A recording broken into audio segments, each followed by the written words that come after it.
Earlier this afternoon, the Reds and Pirates benches emptied after Pirates starter Chris Archer threw behind Reds first baseman Derek Dietrich in the fourth inning. Dietrich gawked his home run off of Archer in the second inning, which didn't sit too well with the veteran right-hander.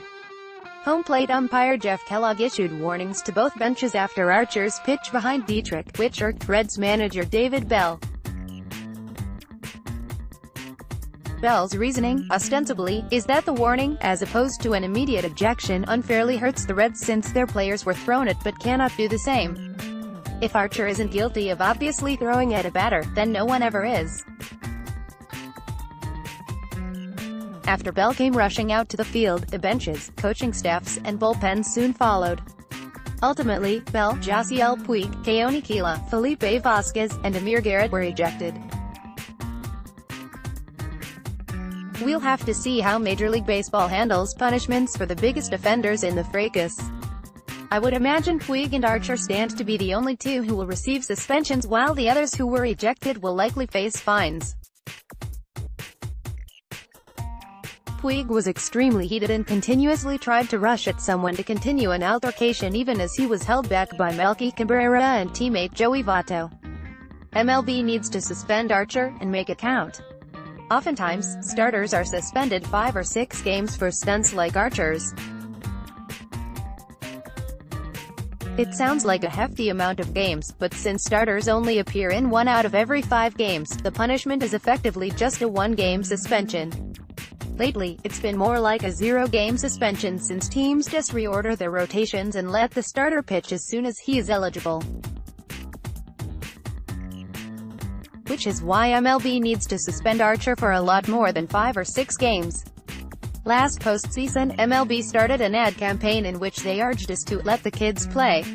The ad features bat flip after bat flip and players gawking at their own home runs, calling into question anyone who would question the display of emotion. MLB published another video late last month called Let the Kids Play 2.0, which is punctuated by Indians shortstop Francisco Lindor mock swinging with a microphone and demonstratively flipping it like a bat. If MLB's punishment for Archer is light, the league will be guilty of speaking out of both sides of its mouth, tacitly condoning Archer's actions. One cannot market players for their exciting styles of play and effusive displays of emotion and then fail to punish players who take justice into their own hands against players behaving in that exact way. Let us not forget that a baseball, especially thrown in the mid-90s and above like Archer's pitch to Dietrich is a weapon capable of seriously injuring or killing another person. Broken bones are serious, and so too are concussions.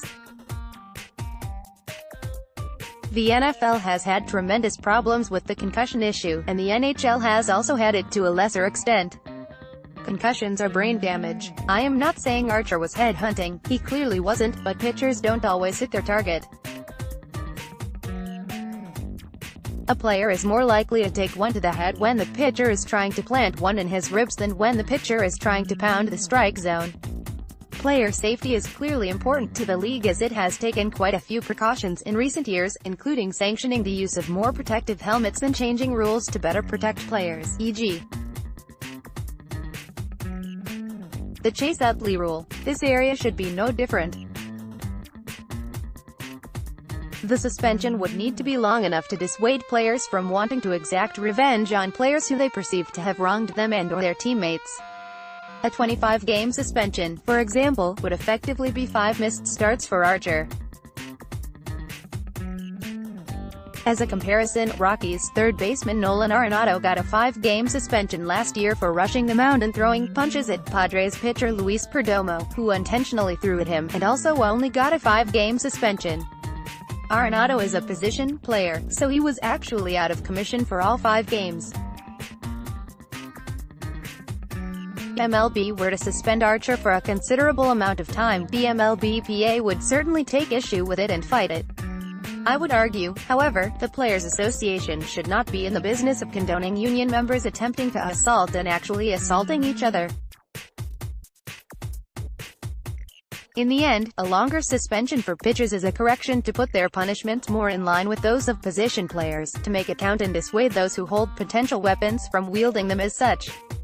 If MLB won't suspend Archer on the basis of protecting players, then it should at least do so in the name of intellectual honesty. And if it won't even do that, then it needs to take their latest ad campaigns off of the internet forever, never to return.